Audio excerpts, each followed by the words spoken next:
Hey everyone, it's Sammy from Push Square, and I have some news about PS4 Firmware Update 5.0, which I know a lot of you have been looking forward to.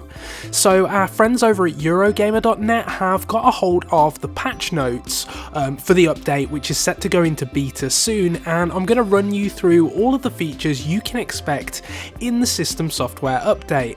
But before I get into it, please do like and subscribe if you're so inclined, because it really helps the channel out. Also, I do have a cold, so I apologise if I sound like I'm talking with a peg on my nose. Okay, let's get into it.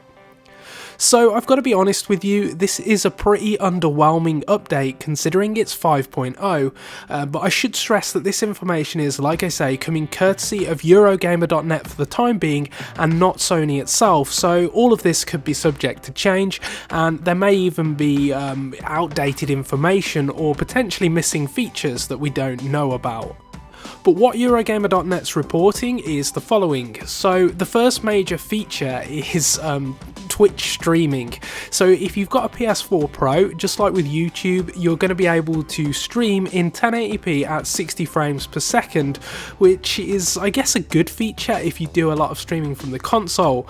In my opinion, if you're really that fussed about the quality of your streams, then you've probably got an Elgato or something like that, but whatever, the option's nice to have.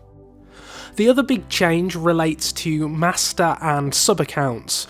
Now, I'm going to be honest with you here, I've never used sub accounts on a PlayStation before, so this whole thing has always gone a little bit over my head, but it sounds like you're going to be able to create family accounts with Firmware Update 5.0, and this is going to allow adults to kind of set parental restrictions and spending limits on children accounts, so this may be good for those of you who have kids who use the PS4 a lot and you want to kind of control what they're seeing and when they're seeing it. Apparently there'll be a new web app allowing you to remotely control all of this from a PC or a phone too, which is pretty cool.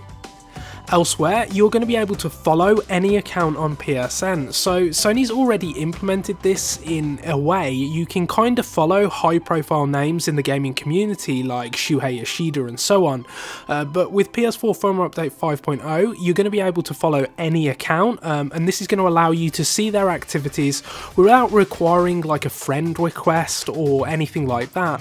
I think this feature's on Xbox already, so it's probably an overdue addition, but again, it's better late than never. And so as for the other stuff, I'm just going to rattle this off really quickly because my throat is hurting. Notifications are going to be added to the quick menu, and that's the sort of menu that appears down the side of the screen when you hold down the PlayStation button. So this is going to allow you to keep track of your download progress and stuff like that without having to actually quit a game. There's also going to be push notifications for the events utility, which I'm not convinced anyone uses, but there's that. And you're going to be able to see sort of user comments inside the PlayStation VR headset when you're streaming a virtual reality game, if that makes sense. You're also going to be able to link your streams and broadcasts to particular communities on the PS4, so this is quite good for Push Square because we're going to be able to promote to the Push Square community on the PS4 itself that, you know, we're streaming games.